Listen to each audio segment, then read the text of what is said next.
Alors c'est parti pour GreenSock.js, une librairie d'animation, mais pas n'importe laquelle.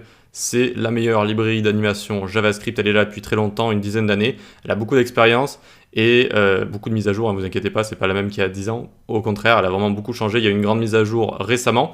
Et donc c'est une librairie d'animation. Mais qu'est-ce qu'une librairie déjà? Une librairie, tout simplement, c'est un ensemble de méthodes et de propriétés. En général, voilà, c'est un paquet de méthodes qu'on peut utiliser pour résoudre un problème, comme je l'ai écrit à côté. Une librairie résout un ou des problèmes. Voilà. Quel va être le problème ici? Qu'est-ce qu'on a envie de faire? On a envie de faire des animations. Donc, ça va être une librairie d'animation. Ok.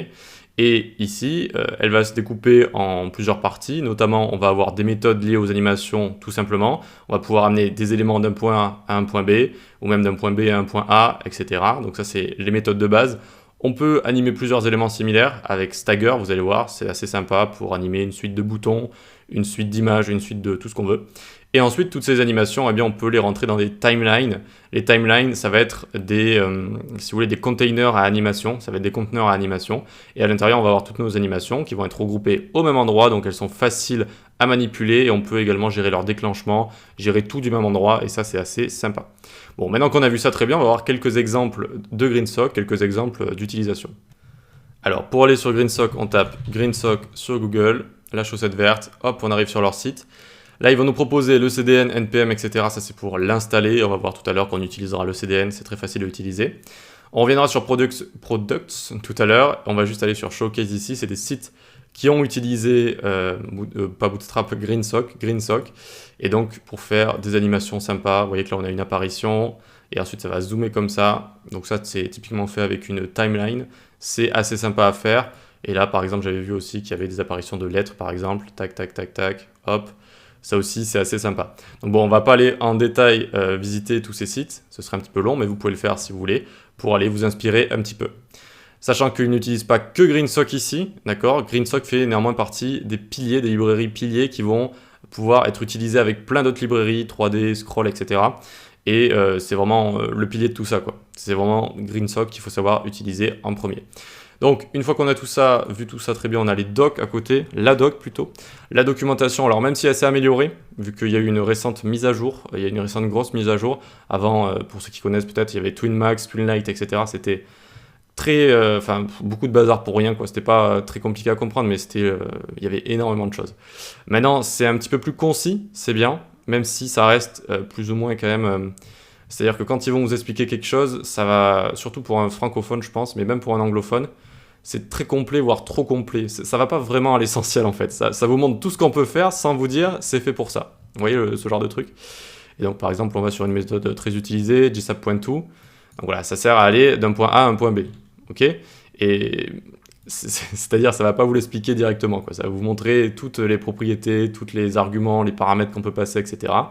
Et voilà, souvent c'est expliqué sous forme un petit peu dur à comprendre, quoi. C'est pour ça que je vais essayer de vous expliquer tout ça beaucoup plus facilement. Sachant que j'avais déjà fait une formation sur GreenSock qui avait beaucoup plu, je pense que je vais pouvoir vous l'expliquer plus facilement. Ok. Donc c'est la doc en tout cas, c'est là où il y a tout ce qu'il faut, toutes les méthodes, tous les easing, etc. Et on va pouvoir éplucher ça et je vais vous montrer ce qui est le plus important ici. Ensuite, très important aussi, il y a un forum. Il y a un forum avec une très très bonne communauté. Ah, je vois qu'ils sont à 75 000 posts.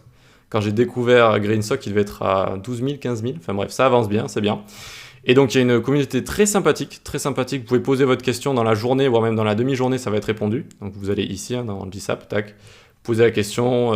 Soyez poli, évidemment, mais sinon, ils sont très, très sympathiques. Ils vont même vous aider très loin à résoudre vos problèmes. Donc ça, c'est une super communauté. Et enfin, vous voyez Club GreenSock ici.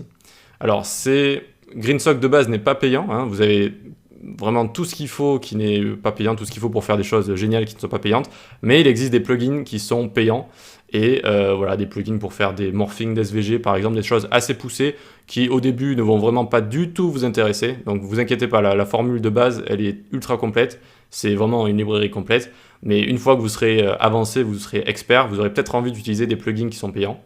Et voilà, vous pouvez prendre Simply Green, ça vaut 64 € par an.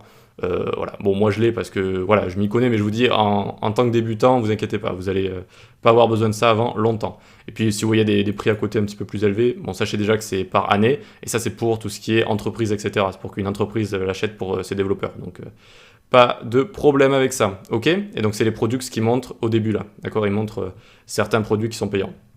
Voilà, donc ça c'est GreenSock. On peut se retrouver dans le petit dossier que je vous ai créé. Alors on y va tout de suite. Donc on va dans GreenSock Section, ou la section GreenSock ici. Je vous ai préparé donc quelques images, app.js, index.html, style CSS. Et donc en fait, regardez, on va l'ouvrir, hein, vous allez voir, Open with Live Server, tac. Tout simplement, il y a juste 3 images, un titre et un peu de contenu juste en dessous. Et il y a aussi des boutons ici que j'ai mis en commentaire. Et donc ça va vraiment nous permettre, vous allez voir, ces images, etc., de faire apparaître des éléments, de faire bouger des éléments, de faire un petit peu tout ce qu'on veut, d'aller tâter toutes les méthodes qui sont intéressantes avec GreenSock. Et donc on va pouvoir faire apparaître, disparaître, mettre des rotations, etc., créer des timelines, taggers et compagnie. Et donc c'est très pratique d'avoir un petit bac à sable comme ça pour faire ce genre de choses. Donc c'est tout ce que j'ai fait ici, hein. Il y a juste 3 images, donc un peu d'HTML, voilà, tac, avec les 3 images, et un peu de CSS, tout simplement. Voilà, c'est tout ce qu'il y a. Donc on se retrouve dans les prochaines vidéos. On va voir que ici j'ai utilisé le CDN de GreenSock pour utiliser GreenSock, et on va pouvoir commencer à voir les premières propriétés intéressantes. À tout de suite.